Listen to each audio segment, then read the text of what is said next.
شعر میں جیم کا لفظ استعمال ہوا ہے۔ نعمت اللہ شاہ ولی کے دور میں جرمنی کا نام شاید جرمنی نہیں تھا، اسی وجہ سے حرف کا نام لیا ہے کہ مستقبل میں اس ملک کا نام اس حرف سے شروع ہوگا۔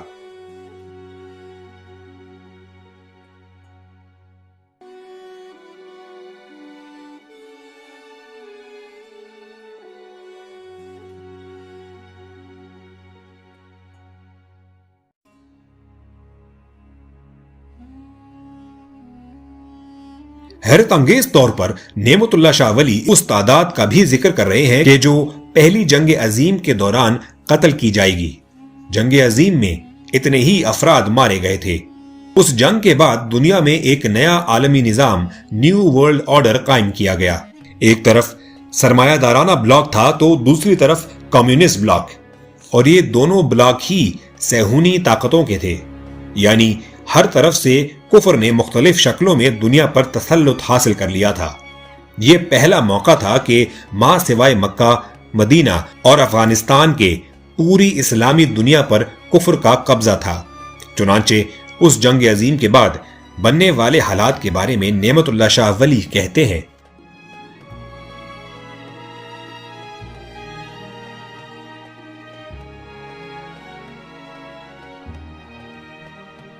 یہ کفر کے عالمی نظام کی طرف اشارہ ہے۔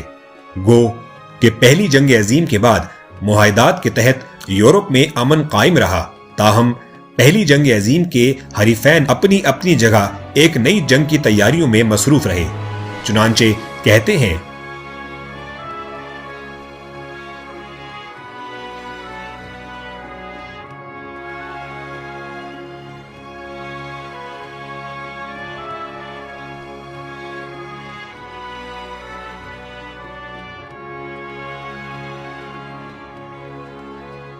اب ہم دوسری جنگ عظیم کی طرف جا رہے ہیں۔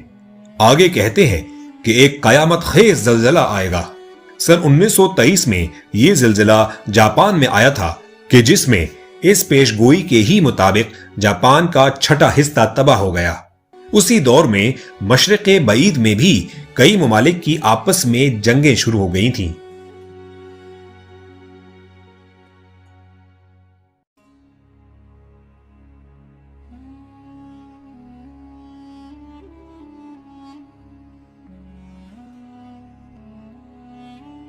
سن 1937 سے سن 1945 کے درمیان ہی کا عرصہ ہے کہ جس میں جاپان اور چین کے مابین بھی جنگ جاری تھی، اور پھر سن 1939 میں عیسائیوں کے مابین بھی دوسری جنگ عظیم چھڑ گئی۔ جرمنی کے اپنے سامراجی عزائم تھے اور برطانیہ کے اپنے۔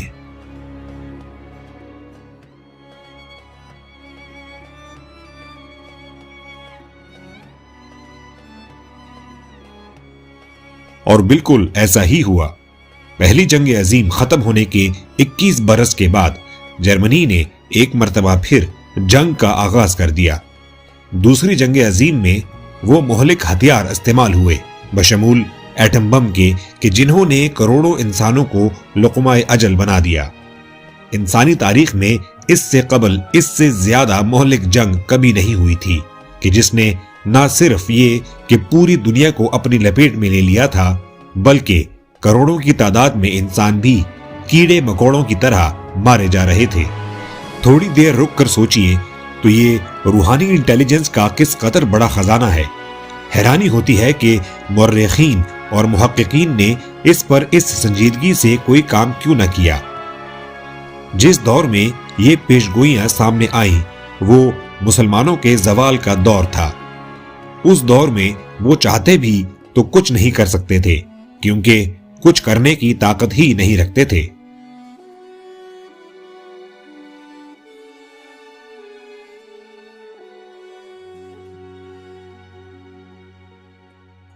یہ دو الف کہ جنہوں نے روس کے ساتھ اتحاد کیا وہ انگلستان اور امریکہ تھے۔ یہ تینوں مل کر جس الف پر حملہ کرتے ہیں وہ اٹلی ہے۔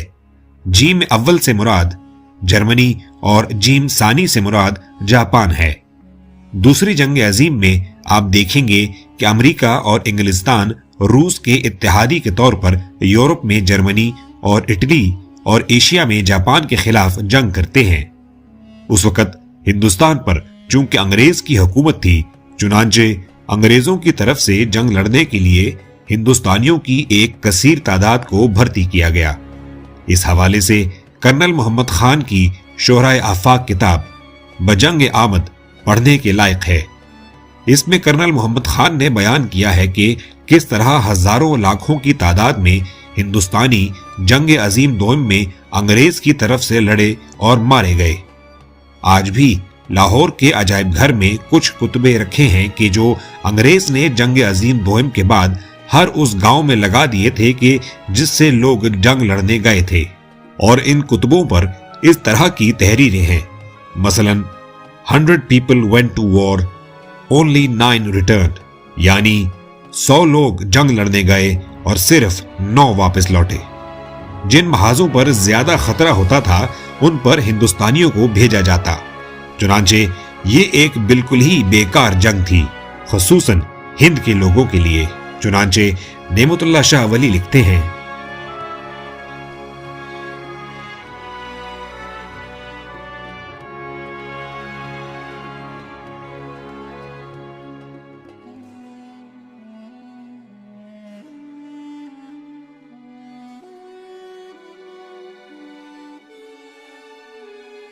پھر کہتے ہیں کہ جنگ میں تو الف انگلستان، جیم جرمنی پر قابو پا لے گا، مگر جنگ کی تباہ کاریوں کے باعث انگلستان اس قدر کمزور ہو جائے گا کہ ہندوستان چھوڑنے پر مجبور ہو جائے گا۔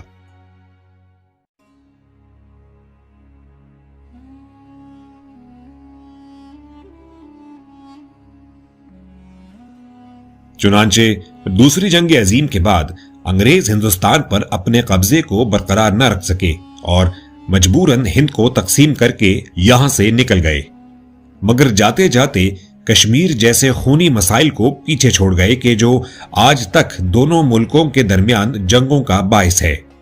حقیقت تو یہ ہے کہ پاکستان کے قیام سے لے کر آج تک پاکستان اور بھارت کے درمیان حالت جنگ قائم ہے۔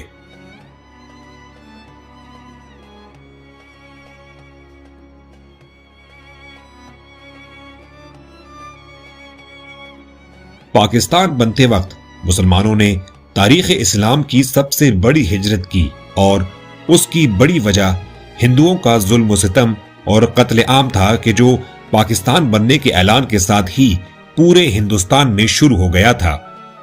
1.25 کروڑ مسلمان گھروں سے نکلے، مگر صرف 50 لاکھ کے قریب ہی پاکستان پہنچے۔ ان چند ماہ میں 50 لاکھ سے زائد مسلمانوں کو راستے میں ہی ذبح کر دیا گیا۔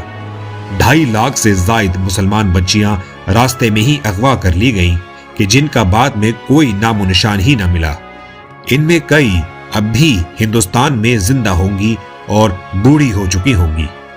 قدرت اللہ شہاب کا دلخراش ناول یا خدا اسی صورتحال کی ایسی تصویر پیش کرتا ہے کہ دل خون کے آنسو ہوتا ہے۔ نعمت اللہ شاہ ولی بھی یہاں بڑے دکھ کا اظہار کرتے ہوئے کہتے ہیں کہ جو نقصان اس ہجرت میں مسلمانوں کا ہوگا وہ اتنا شدید ہوگا کہ مسلمانوں نے اتنا بڑا نقصان پہلے کبھی نہیں اٹھایا ہوگا۔ سکھوں کا سربراہ تارا سنگھ تلوار لہرا کر کہتا تھا کہ کوئی مسلمان زندہ مشرقی پنجاب سے ہوتا ہوا پاکستان نہیں پہنچے گا۔ چنانچہ 60-70 ہزار کلومیٹر کے مشرقی پنجاب کے علاقے میں ایک مسلمان بھی زندہ نہ بچا۔ پانی کے تمام کنویں مسلمان بچیوں کی لاشوں سے پٹ گئے۔ پھر نعمت اللہ شاہ ولی کہتے ہیں کہ ابتلا اور پریشانی کے بعد ان کی تقدیر یعنی پاکستان ظاہر ہوگا۔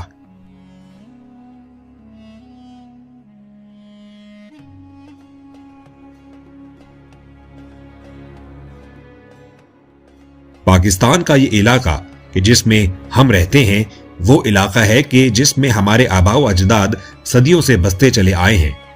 ایشیائے وسطی، افغانستان، ترکی، ایران اور عالم عرب سے آنے والے مسلمان پچھلے 1000 سال سے ہجرت کر کے انہی علاقوں میں آباد ہوتے رہے ہیں کہ جن پر آج پاکستان قائم ہے۔ یہی وجہ ہے کہ یہ مسلم اکثریتی علاقہ ہے، اور اسی وجہ سے علامہ اقبال نے جب تقسیم ہند کی فکر پیش کی تو اس میں ہندوستان کے شمال مغربی علاقوں یعنی موجودہ پاکستان پر اسلامی ریاست کے قیام کا تصور دیا تھا۔ پاکستان بننے سے لے کر سن 1965 تک پاکستان اپنے آپ کو مستحکم کرنے کی کوشش کرتا ہے۔ اس دور میں جس قسم کے حکمران آتے رہے اور جیسے فتنے اور مسائل اٹھتے رہے ہیں، ان کی ساری تفصیل آپ کو شہاب نامے میں ملے گی۔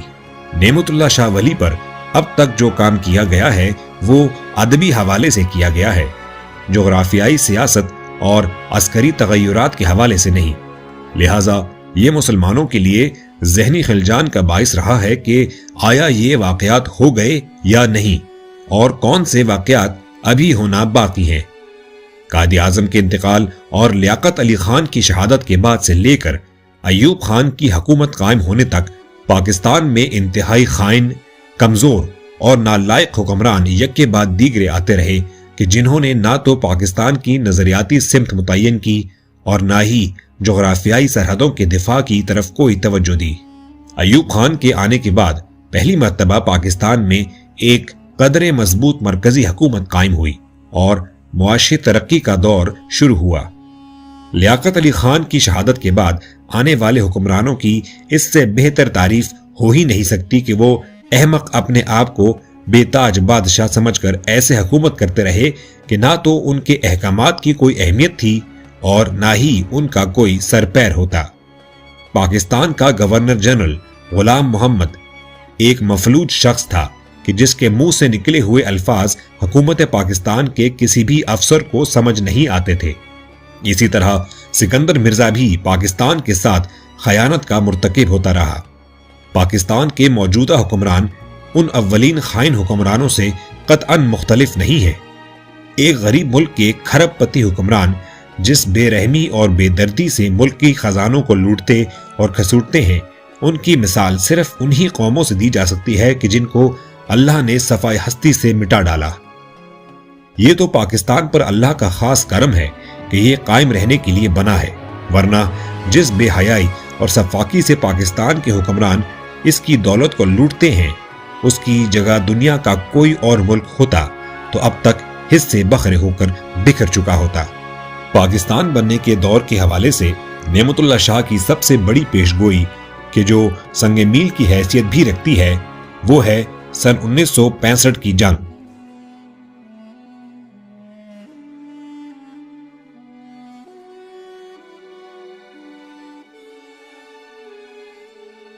یہی سن 1965 میں ہوا کہ جب اچانک ہندوستان نے ہم پر رات کی تاریکی میں حملہ کر دیا۔ ایوب خان کی وہ تقریر آج بھی خون گرما دیتی ہے کہ جس میں انہوں نے کہا تھا کہ لا الہ الا اللہ کے ماننے والی قوم پر کافروں نے حملہ کر دیا ہے اور انہیں معلوم نہیں کہ انہوں نے کس قوم کو للکارا ہے۔ ایوب خان کی اس تقریر کے بعد پوری پاکستانی قوم کی طرف سے جس جرت، اتحاد اور سرفروشی کا مظاہرہ کیا گیا وہ تاریخ کا ایک جذباتی اور رومانوی باب ہے۔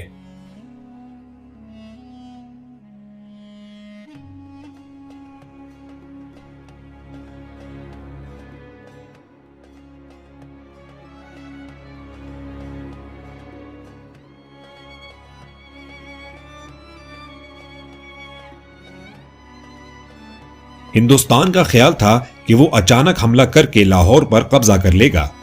بھارتی جرنیل بڑے تکبر سے اعلان کرتا ہے کہ وہ عنقریب لاہور کے جم خانہ میں شراب پی کر جشن منائے گا، مگر اس بات کے باوجود کہ پاکستان پر بے خبری میں حملہ کیا گیا تھا، ہماری فوج بڑی بے جگری سے لڑی اور اپنے سے 5 گنا بڑے دشمن کے نہ صرف حملے کو روکا بلکہ اسے شدید نقصان پہنچا کر پسپا ہونے پر مجبور کر دیا۔ دشمن لاہور کے اندر داخل بھی نہ ہو سکا۔ 17 دن کی جنگ کے بعد عارضی جنگ بندی ہوتی ہے۔ اس جنگ بندی کو مستقل کرنے کے لیے جنرل ایوب خان اور ہندوستان کا وزیر اعظم لال بہادر شاستری تاشقند جاتے ہیں کہ جہاں ایک معاہدہ طے پاتا ہے۔ ہندوستانی بالکل یہ توقع نہیں کر رہے تھے کہ ایوب خان اس امن معاہدے پر دستخط کریں گے، کیونکہ میدان جنگ میں پاکستانیوں کی پوزیشن بہت مضبوط تھی۔ ایوب خان کو تمام روحانی قوت رکھنے والے مشیروں اور بابوں نے بھی اس معاہدے سے منع کیا تھا۔ الک نگری میں ممتاز مفتی نے قدرت اللہ شہاب کے حوالے سے یہ ساری داستان لکھی ہے۔ انہوں نے لکھا ہے کہ ایوب خان کو بزرگوں کی طرف سے منع کیا گیا تھا کہ اس معاہدے پر دستخط نہ کریں، کیونکہ ہندوستان اس وقت تکلیف اور دباؤ میں تھا۔ ہرگز سیز فائر نہ کریں، بلکہ یہاں تک منع کیا گیا تھا کہ تاشقند خود نہ جائیں۔ مگر اس نصیحت کے باوجود ایوب خان نے ایک نہ سنی اور جلد بازی میں امن معاہدے پر دستخط کر دیے۔ لال بہادر شاستری کے لیے یہ کامیابی اتنی غیر متوقع تھی کہ اس پر شادی مرگ کی کیفیت طاری ہو گئی اور خوشی کے مارے اس پر دل کا دورہ پڑ گیا اور وہ تاشقند میں ہی مر گیا۔ نعمت اللہ شاہ ولی اس واقعے کو بھی اپنے اس دلچسپ شعر میں بیان کرتے ہیں۔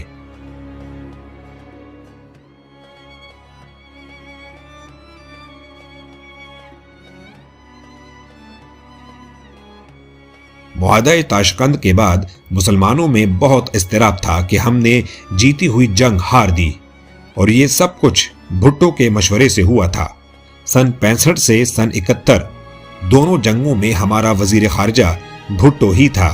اس کے ذمے خارجہ پالیسی بنانا تھی، اور دونوں ہی جنگوں میں ہماری خارجہ پالیسی کی وجہ سے ہمیں بہت نقصان پہنچا۔ معاہدہ تاشقند کا یہ نقصان ہوا کہ جب ایوب خان اور بھٹو اس پر دستخط کر کے واپس لوٹے تو عوام نے اپنے شدید غم و غصے کا اظہار کیا۔ ہوا کا رخ دیکھتے ہوئے بھٹو اور تمام سیاسی جماعتوں نے ایوب خان سے علیحدگی اختیار کر لی اور ایوب حکومت کے خلاف ایک زوردار احتجاجی تحریک چل پڑی۔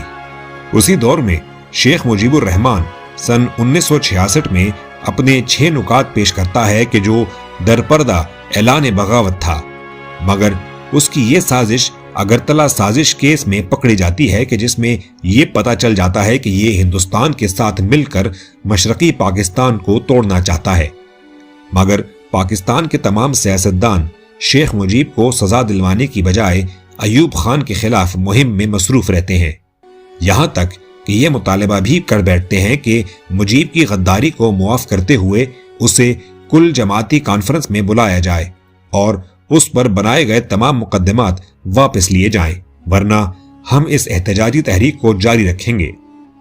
اس تحریک کے نتیجے میں ایوب خان کی حکومت اس قدر کمزور ہو چکی تھی کہ لگتا تھا کہ جیسے پاکستان میں حکومت نام کی کوئی چیز ہی باقی نہیں بچی۔ چنانچہ ہندوؤں کو موقع مل گیا کہ وہ مشرقی پاکستان میں اپنی جڑیں پھیلائیں۔ یہ سب کچھ سن 65 سے سن 70 کے درمیان ہوا۔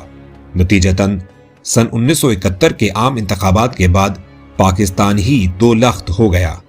وہ ساری غلطیاں کہ جن کی سزا ہمیں سن 71 کی جنگ میں ملی، ان کا آغاز سن 65 کی جنگ کے بعد سے ہی ہو گیا تھا۔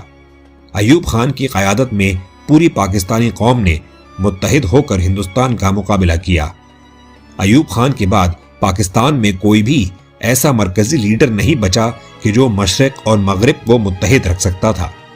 نتیجتاً اپنوں کی غداری، دشمنوں کی سازشوں اور دوستوں کی نادانیوں کی وجہ سے پاکستان ایک مضبوط مرکزی حکومت سے محروم ہو کر آپس کے شدید اختلافات کا شکار ہو گیا کہ جس کا انجام سقوط ڈھاکہ پر ہوا۔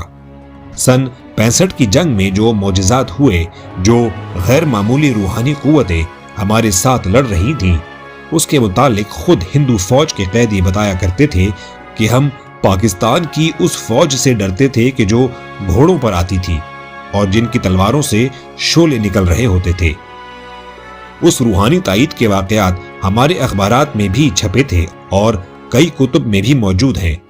راوی کے پل پر بمباری کے لیے بھارتی فضائیہ کے جہاز آتے، مگر انہیں ایک کی جگہ کئی پل نظر آتے اور وہ غلط جگہ بم گرا کر چلے جاتے۔ جو روحانی تائید ہمیں اس وقت حاصل تھی، اسے سن 71 میں ہم نے آپس کی نا اتفاقی اور پھوٹ کے باعث گوا دیا۔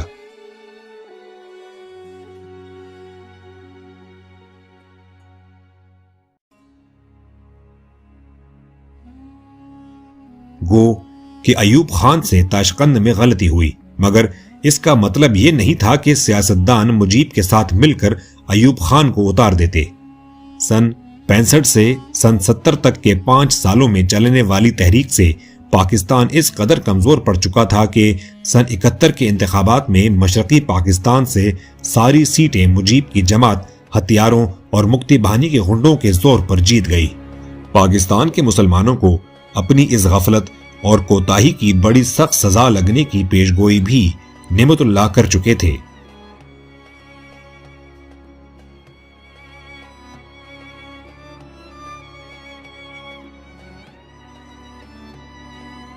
سن 1947 سے سن 1971 تک 23 سال کا عرصہ ہی بنتا ہے کہ جس کے بعد پاکستان پر اللہ کا عذاب نازل ہوا۔ ہماری بدعمالیوں کے نتیجے میں نہ صرف یہ کہ مشرقی پاکستان ہمارے ہاتھ سے چلا گیا، بلکہ لاکھوں پاکستانی بڑی بے دردی سے بھارتی فوج اور مکتی باہنی کے غنڈوں کے ہاتھوں ذبح کر دیے گئے۔ ہزاروں مسلمان عورتوں کی ایک مرتبہ پھر بے حرمتی ہوئی اور پوری دنیا میں مسلمانوں کو شدید دکھ پہنچا۔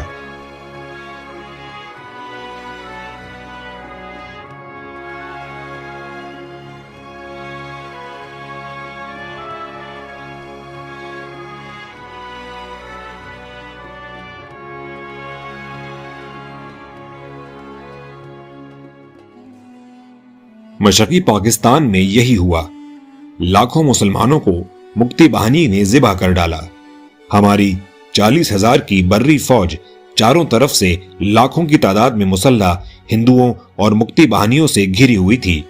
اپنے مرکز سے 1000 میل دور بغیر کسی رابطے اور فضائیہ کے مشرقی پاکستان کی فوج اور مسلمان اپنے سفاک دشمنوں کی سنگینیوں کی زد پر تھے اور بڑی بے دردی سے شہید کیے جا رہے تھے۔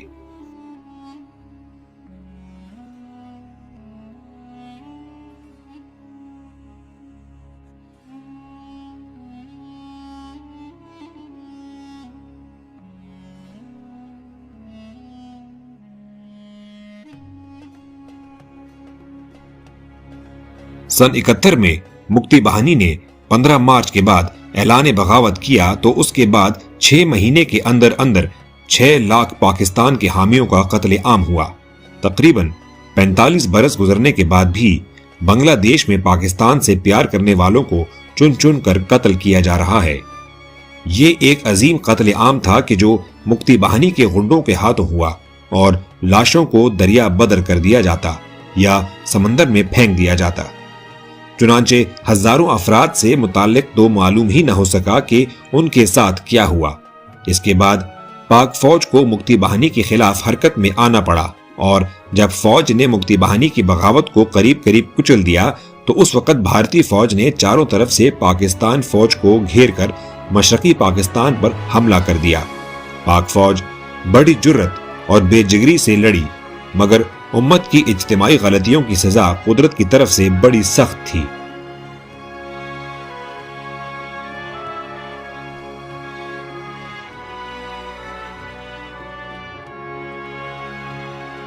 یہی حال تھا ڈھاکہ کا 12 دسمبر کے بعد۔ مجمع لگا کرتا تھا کہ جس میں بھارتی فوج اور مکتی باہنی پاکستان نواز عناصر کو چن چن کر ذبح کرتے۔ ہر وہ شخص کے جو پاکستان سے پیار کرتا تھا اس کی نہ جان محفوظ تھی، نہ مال اور نہ ناموس۔ ڈھاکہ میں حقیقی معنوں میں کربلا برپا ہوئی۔ تاریخ کے اس دردناک باب کا مطالعہ کرنے کے لیے آپ قطب الدین عزیز کی کتاب بلڈ اینڈ ٹیئرز کا مطالعہ ضرور کیجیے۔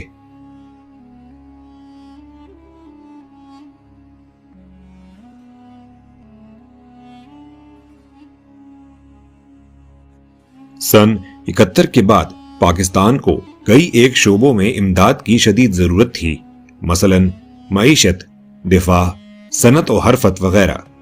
قوم اور فوج کا مورال بہت گر گیا تھا۔ چنانچہ سن 71 کی شکست اور رسوائی کے بعد حکومت پاکستان نے پہلا کام تو یہ کیا کہ جوہری پروگرام شروع کیا، دوسرا چین سے مضبوط تعلقات استوار کیے کہ جس سے پاکستان کی مسلح افواج کو قدرے بہتر اسلحہ ملنا شروع ہو گیا۔ پھر RCD کا سیاسی اتحاد بنایا گیا کہ جس میں پاکستان، ایران اور ترکی شامل تھے کہ جس کی وجہ سے نہ صرف یہ کہ پاکستان کا دفاع مضبوط ہوا بلکہ چین، ایران اور ترکی کی حمایت سے ایک مضبوط سیاسی بلاک بھی بنا لیا گیا۔